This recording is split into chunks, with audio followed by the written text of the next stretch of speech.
হরে কৃষ্ণ হরে কৃষ্ণ। অহং প্রতুরহং যজ্ঞ সধা হম হমৌষধম মন্ত্র হহ মহ মেবাজ্য মহ মগ্নিরহং ভূতম।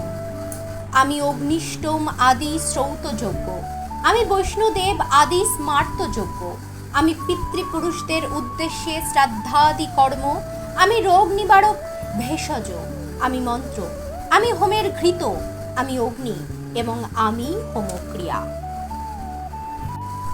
জ্যোতিষ্টম নামক যজ্ঞ হচ্ছে শ্রীকৃষ্ণ এবং স্মৃতিশাস্ত্র অনুসারে তিনি মহাযজ্ঞ।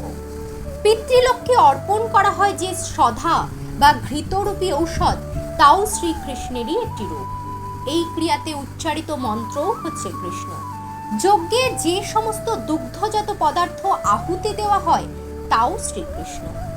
অগ্নিকেও শ্রীকৃষ্ণ বলা হয়েছে, কারণ পঞ্চমহাভূতের একটি তত্ত্ব হওয়ার ফলে তাও শ্রীকৃষ্ণেরই ভিন্ন শক্তি, অর্থাৎ বৈদিক কর্মকাণ্ডে প্রতিপাদিত বিবিধ যজ্ঞের সমষ্টিও হচ্ছে কৃষ্ণ। প্রকারান্তরে এটি জানা উচিত যে মানুষ কৃষ্ণ ভক্তিতে নিষ্ঠাবান, তিনি ইতিমধ্যেই সমস্ত বৈদিক যজ্ঞের অনুষ্ঠান করেছেন। পিতা হমস্য জগত মাতা ধাতা পিতামহ বেদ্যং পবিত্রম ওঙ্কার ঋক সাম যজুরেব চ। আমি এই জগতের পিতা মাতা বিধাতা ও পিতামহ, আমি জ্ঞেয় বস্তু শোধনকারী ও ওঙ্কার, আমি ঋক সাম ও যজুর্বেদ। শ্রীকৃষ্ণের শক্তির বিবিধ ক্রিয়ার ফলেই চরাচরের সমস্ত সৃষ্টির অভিব্যক্তি হয়। সংসারে আমরা বিভিন্ন জীবের সঙ্গে নানা রকম আত্মীয়তার সম্বন্ধ স্থাপন করি। এই সমস্ত জীব বস্তুতপক্ষে শ্রীকৃষ্ণের তটস্থা শক্তি, কিন্তু প্রকৃতির সৃষ্টির অধীনে তাদের কেউ কেউ আমাদের পিতা মাতা পিতামহ সৃষ্টিকর্তা আদি রূপে প্রতিভাত হন, কিন্তু প্রকৃতপক্ষে তারা সকলেই শ্রীকৃষ্ণের বিভিন্ন অংশ ব্যতীত আর কিছুই নন। এভাবেই আমাদের মতো পিতারূপে প্রতিভাত হয় যে সমস্ত জীব সত্তা, তারাও শ্রীকৃষ্ণ ছাড়া আর কিছুই নন। এই শ্লোকে ধাতা শব্দের অর্থ হচ্ছে সৃষ্টিকর্তা। আমাদের পিতা মাতা যে কেবল শ্রীকৃষ্ণের বিভিন্ন অংশ তাই নন, পরন্তু সৃষ্টিকর্তা পিতামহী ও পিতামহ প্রমুখ সকলেই শ্রীকৃষ্ণ। শ্রীকৃষ্ণের অপরিহার্য অংশ হবার ফলে বস্তুতপক্ষে প্রতিটি জীবই হচ্ছে শ্রীকৃষ্ণ। তাই সম্পূর্ণ বেদের একমাত্র লক্ষ্য হচ্ছে শ্রীকৃষ্ণ। বেদের মাধ্যমে আমরা যা কিছু জানতে চাই তা ক্রমশ শ্রীকৃষ্ণের স্বয়ং তত্ত্বের দিকেই আমাদের এগিয়ে নিয়ে চলে। যে তত্ত্ব জ্ঞান আমাদের অন্তরকে কলুষ মুক্ত করতে সাহায্য করে তা বিশেষ রূপে শ্রীকৃষ্ণ। তেমনি যে মানুষ সম্পূর্ণরূপে বৈদিক তত্ত্বজ্ঞান জানবার প্রয়াসী, সেও শ্রীকৃষ্ণেরই অবিচ্ছেদ্য অংশ এবং সেই কারণে শ্রীকৃষ্ণ থেকে অভিন্ন। সমস্ত বৈদিক মন্ত্রগুলির মধ্যে ওং শব্দটিকে বলা হয় প্রণব এবং সেটি হচ্ছে অপ্রাকৃত শব্দ তরঙ্গ, তাই সেটিও শ্রীকৃষ্ণ।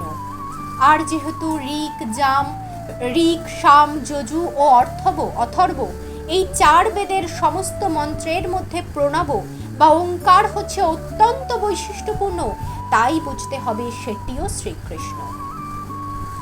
গতির ভর্তা প্রভু সাক্ষী নিবাসা শরণং শৌরি প্রভব প্রলয় স্থানং নিধানং বীজমব্যয়ম। আমি সকলের গতি, ভর্তা, প্রভু, সাক্ষী, নিবাস, শরণ ও শৌরি। আমি উৎপত্তি, নাশ, স্থিতি, আশ্রয় ও অব্যয় বীজ। গতি শব্দে এখানে গন্তব্য স্থানকে বোঝানো হয়েছে, যেখানে আমরা যেতে চাই, কিন্তু সকলেরই পরম গতি হচ্ছেন শ্রীকৃষ্ণ। যদিও সাধারণ মানুষ এই কথা জানে না। যারা শ্রীকৃষ্ণকে জানে না তারা নিশ্চিত রূপে পথভ্রষ্ট। তাদের তথাকথিত উন্নতির পথে প্রগতি প্রকৃতপক্ষে অসম্পূর্ণ অথবা ভ্রমাত্মক। অনেক মানুষ আছে যারা বিভিন্ন দেবদেবীকে তাদের পরম লক্ষ্য বলে মনে করে এবং ঐকান্তিক নিষ্ঠার সঙ্গে তাদের পূজা করার ফলে তারা চন্দ্রলোক, সূর্যলোক, ইন্দ্রলোক, মহরলোক আদি উচ্চতর গ্রহলোক প্রাপ্ত হয়। কিন্তু শ্রীকৃষ্ণের দ্বারা রচিত এই সমস্ত গ্রহলোকগুলি যুগপৎ ভাবে কৃষ্ণ আবার কৃষ্ণ নয়, শ্রীকৃষ্ণেরই শক্তির প্রকাশ হওয়ায় এই সমস্ত গ্রহলোকও শ্রীকৃষ্ণ। কিন্তু প্রকৃতপক্ষে সেগুলি কৃষ্ণ তত্ত্ব উপলব্ধির পথে এক পদক্ষেপ অগ্রসর হতে সাহায্য করে মাত্র। শ্রীকৃষ্ণের বিভিন্ন শক্তির সমীপবর্তী হওয়া শ্রীকৃষ্ণের প্রতি পরোক্ষভাবে অগ্রসর হবার মতো। তাই সময় ও সামর্থ্যের ব্যর্থ অপব্যয় না করে প্রত্যক্ষ রূপে শ্রীকৃষ্ণের দিকে অগ্রসর হওয়া বিধেয়, তার ফলে সময় ও শক্তি বাঁচানো যায়। উদাহরণস্বরূপ বলা যায়, যদি কোনো বাড়িতে উঠবার জন্য লিফট থাকে, তাহলে অনর্থক সিঁড়ি দিয়ে কেউ উঠবে কেন? সবকিছুই শ্রীকৃষ্ণের শক্তিকে আশ্রয় করে আছে। সুতরাং শ্রীকৃষ্ণের আশ্রয় ব্যতীত কোনো কিছুরই অস্তিত্ব থাকতে পারে না। শ্রীকৃষ্ণ হচ্ছেন পরম নিয়ন্তা, কারণ সবকিছু তারই অধীন এবং তারই শক্তিকে আশ্রয় করে সবকিছু বিদ্যমান। সমস্ত জীবের অন্তর্যামী রূপে শ্রীকৃষ্ণ হচ্ছেন পরম সাক্ষী। আমাদের নিবাস, দেশ, গ্রহলোক আদি যেখানে আমরা বসবাস করি, তাও শ্রীকৃষ্ণ। শ্রীকৃষ্ণ হচ্ছেন পরম আশ্রয় গতি। তাই আমাদের সুরক্ষার জন্য অথবা দুঃখ দুর্দশা দূরীকরণের জন্য তারই শরণাগত হওয়া উচিত। যখনই আমরা সুরক্ষার প্রয়োজন বোধ করব, আমাদের জানতে হবে যে কোনো জীবশক্তিকেই আশ্রয় বলে মানতে হয়। শ্রীকৃষ্ণ হচ্ছেন পরম জীবসত্তা। যেহেতু শ্রীকৃষ্ণ আমাদের সৃষ্টির উৎস অথবা পরম পিতা, তাই শ্রীকৃষ্ণ অপেক্ষা অন্য কেউ সুহৃদ হতে পারে না, অন্য কেউ হিতৈষী হতে পারে না। শ্রীকৃষ্ণ হচ্ছেন সৃষ্টির আদি কারণ এবং প্রলয়ান্তে পরম আশ্রয়। তাই শ্রীকৃষ্ণ হচ্ছেন সর্বকারণের পরম কারণ। তপম্মহমহং বর্ষং নিগৃহমুৎ সৃজামি চ অমৃতং চৈব মৃত্যুশ্চ সদসচ্চাহমর্জুন। হে অর্জুন, আমি তাপ প্রদান করি এবং আমি বৃষ্টি বর্ষণ করি ও আকর্ষণ করি। আমি অমৃত এবং আমিই মৃত্যু। জড় ও চেতন বস্তু উভয়ই আমার মধ্যে। শ্রীকৃষ্ণ তার বিবিধ শক্তি বিদ্যুৎ ও সূর্যের মাধ্যমে তাপ ও আলোক বিকিরণ করেন। গ্রীষ্ম ঋতুতে তিনি বৃষ্টিকে আকাশ থেকে পড়তে দেন না, আবার বর্ষা ঋতুতে তিনি অবিরাম প্রচণ্ড বৃষ্টি বর্ষণ করেন। যে শক্তি আমাদের আয়ুকে পরিবর্ধিত করে আমাদের বাঁচিয়ে রাখে, তাও শ্রীকৃষ্ণেরই শক্তি। জীবনের অন্তেও শ্রীকৃষ্ণ মৃত্যুরূপে আমাদের সামনে উপস্থিত হন। শ্রীকৃষ্ণের এই বিভিন্ন শক্তির বিশ্লেষণ করার ফলে আমরা প্রতিপন্ন করতে পারি যে তার দৃষ্টিতে জড় ও চেতনের মধ্যে কোনো পার্থক্য নেই, অথবা পক্ষান্তরে জড় ও চেতন উভয়ই তার প্রকাশ। তাই কৃষ্ণ ভাবনায় অতি উন্নত স্তরে এই রকম পার্থক্য সৃষ্টি করা উচিত নয়। এই অবস্থায় প্রতিষ্ঠিত যিনি উত্তম অধিকারী, তিনি সর্বত্র সবকিছুতেই শ্রীকৃষ্ণকে দেখতে পান। যেহেতু জড় ও চেতন উভয় শ্রীকৃষ্ণ, তাই সমস্ত জড় উপাদানের সংঘটিত বিশাল বিশ্বরূপ হচ্ছে শ্রীকৃষ্ণ। মুরলীধর শ্যামসুন্দর রূপে তার যে বৃন্দাবন লীলা, সেটি তার পরম মাধুর্যময় ভগবত লীলা। ত্রৈবিদ্যা মাং সোমপা পুতা পাপা যজ্ঞৈরিষ্ঠা স্বর্গতিং প্রার্থয়ন্তে তে পুণ্য মাদাস্য সুরেন্দ্রলোকম অশ্লন্তি দিব্যান দিবি দেবভোগান। ত্রিবেদজ্ঞগণ যজ্ঞানুষ্ঠান দ্বারা আমাকে আরাধনা করে যজ্ঞাবিশিষ্ট সোমরস পান করে পাপ মুক্ত হন এবং স্বর্গে গমন প্রার্থনা করেন। তারা পুণ্য কর্মের ফলস্বরূপ ইন্দ্রলোক লাভ করে দেবভোগ্য দিব্য স্বর্গ সুখ উপভোগ করেন। ত্রৈবিদ্যা বলতে সাম, যজু ও ঋক নামক তিনটি বেদকে বোঝায়। যে ব্রাহ্মণ এই তিনটি বেদ অধ্যয়ন করেছেন, তাকে বলা হয় ত্রিবেদী। যারা এই তিনটি বেদ থেকে প্রাপ্ত জ্ঞানের প্রতি অত্যন্ত আসক্ত, তারা মনুষ্য সমাজের সম্মান ও প্রতিষ্ঠা লাভ করেন। দুর্ভাগ্যবশত বেদের অনেক বড় বড় পণ্ডিতেরা বৈদিক জ্ঞানের প্রকৃত তাৎপর্য উপলব্ধি করতে পারেন না। তাই শ্রীকৃষ্ণ এই শ্লোকে ঘোষণা করেছেন যে তিনিই হচ্ছেন ত্রিবেদীদের পরম লক্ষ্য।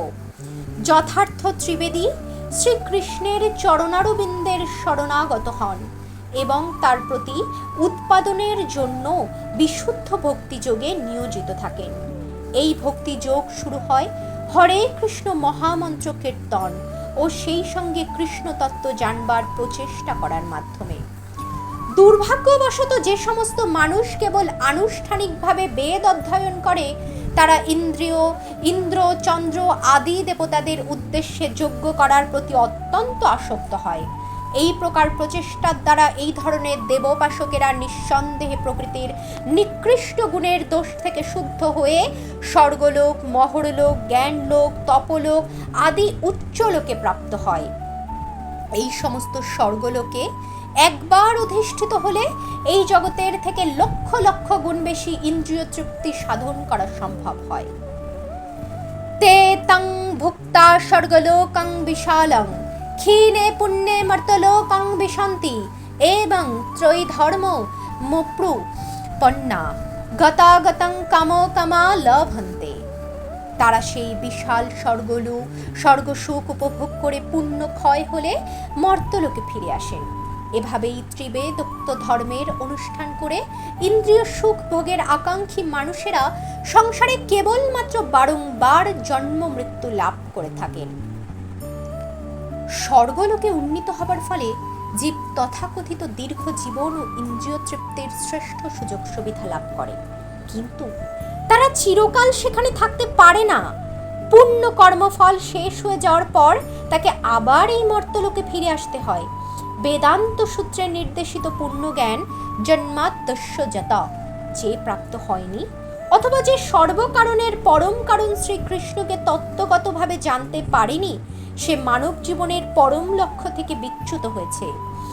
সে কখনো স্বর্গলোকে উত্তীর্ণ হয় এবং তারপরে আবার এই মর্তালোকে নেমে আসে, যেন সে নাগরদোলায় বসে, কখনো উপরের দিকে কখনো নিচের দিকে পাক খেতে থাকে।